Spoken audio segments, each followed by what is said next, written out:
So my freezer had an ice block, and after a night of de-thawing, I have since filled the drain pan, which is under there, and it is a decent way back in there and completely full to the top of water. There's no good way to stick a cup in there and withdraw the water, and there's no drain hole on the drain pan to empty it out. So after a while of thinking, I've decided we're going to build a manually powered vacuum that we can access down to that small area. Let's go get building. So what I've come up with is this rudimentary vacuum. I've taken 2 pieces of oxygen tubing, which have been cut to about 12 inches long, put a couple holes in the top of a bottle, and one's for our vacuum and one is for our suction. So when we apply a vacuum to the vacuum hose, it's going to pull negative pressure into the bottle, and when we have our suction side into our liquid underneath the freezer, that's going to get drawn up into the bottle. So let's do a quick test here.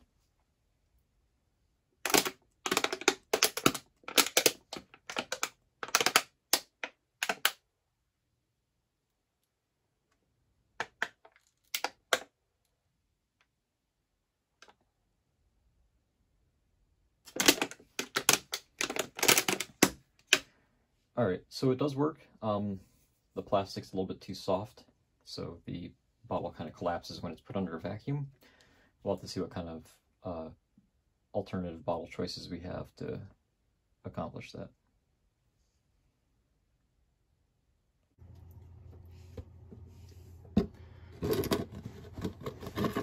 Alright, so we'll place our suction hose into the water, our vacuum hose up here, and apply negative pressure.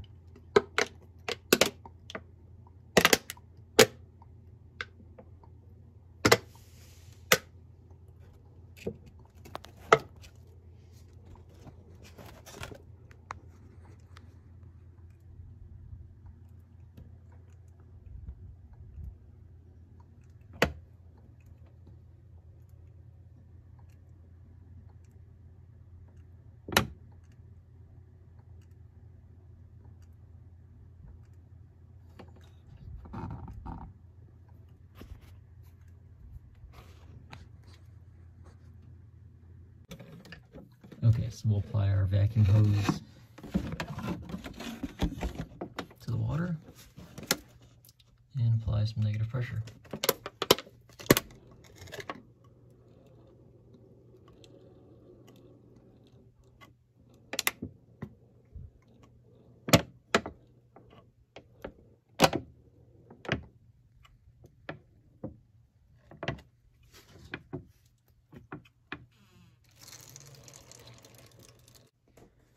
And then emptying is just a matter of removing our top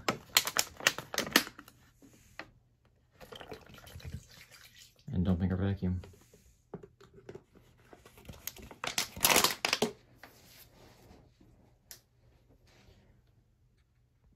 So we're going to be upgrading our manual vacuum here. Currently it's made with a plastic water bottle. Because the water bottle is so compressible though, we tend to squish the bottle down before actually drawing any water in through our vacuum hose. So we're going to be upgrading to a sports drink bottle. This is a lot more solid. Hopefully we'll be able to pull vacuum much easier. This is a 12-ounce sports drink bottle. Just happens to have an orange cap. So we're going to drill 2 holes in the top of this cap. The oxygen tubing we're using is approximately 7/32 in size. So we're going to start by drilling a 3/16 inch hole to one side.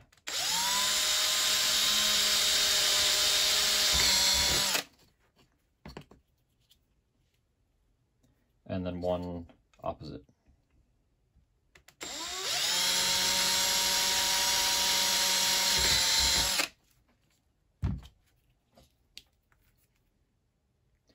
I'm then going to take my 7/32 drill bit and manually bore out from the inside. That way when we withdraw the drill bit, any plastic will be folded towards the bottle.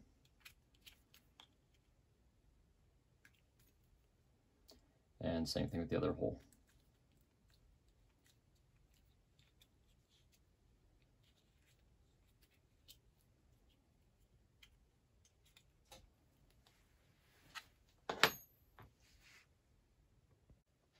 Okay, so I went ahead and removed some of the plastic burr with a knife. It was a bit tedious, and I'm sure nobody wanted to see that because it was a couple minutes of work. So what we want is these holes to be perfectly tight for the tubing. So I'm going to go ahead and remove my suction hose from the bottle. You can kind of see where it's squeezed down a little bit. That's because we want it to be super tight fit. So we're going to slide our vacuum hose into the one side, maybe a little more than an inch, just to make sure that it's through and in.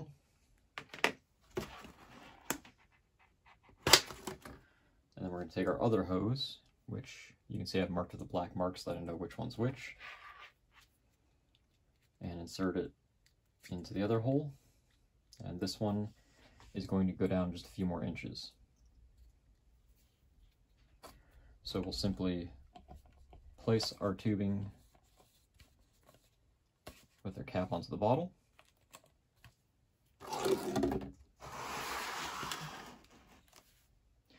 And then when we place this into some water and apply a vacuum, we should be able to get the water out.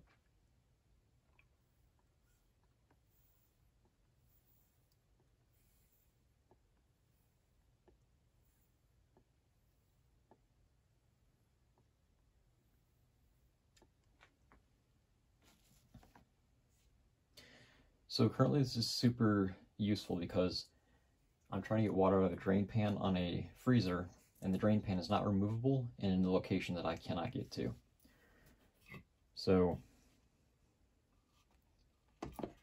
if you have somewhere that you're trying to access where you can't physically scoop water out of, you can simply place your tubing into that location, bend it around whatever you need to. You can even have your bottle end up being higher than your water point.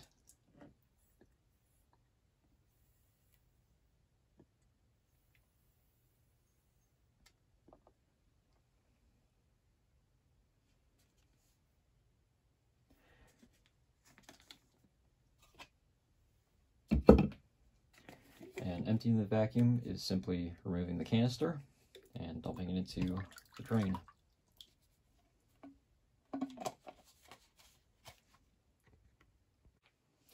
So a couple key points and some disclaimers. First of all, don't use this for anything that would be dangerous to inhale. You don't want to inhale any fuels, gasoline, or anything like that. For two reasons, one of which airway damage, of course, and secondly, plastic is not going to be good with gasoline in it. It's going to end up melting, causing fumes. So simply use this only for water and other fluids that are similar. Also, if you'll notice, when we placed the tubing in, I made sure that the side that was going to be drawing liquid in was decently far from our actual suction up here, so that when fluid is coming into here, it is not getting drawn up by the vacuum here. So our vacuum, when we apply negative pressure to the vacuum end, is going to withdraw the air from the bottle, and our suction end is going to have that air being drawn through it, which is going to end up being our liquid that we're trying to pick up. So the liquid's going to come in, enter the bottle at this point down here. So another key thing to keep in mind is that when you are applying negative pressure, to check your canister's level and probably have a predetermined fill point. If the liquid level does get too high, or if you have this at an angle too far, you do risk pulling liquid up into your vacuum end, which is a huge health risk for aspiration, and we definitely don't want that. So keep an eye on your level.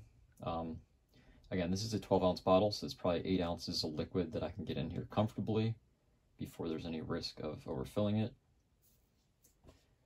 Otherwise, be safe, have fun.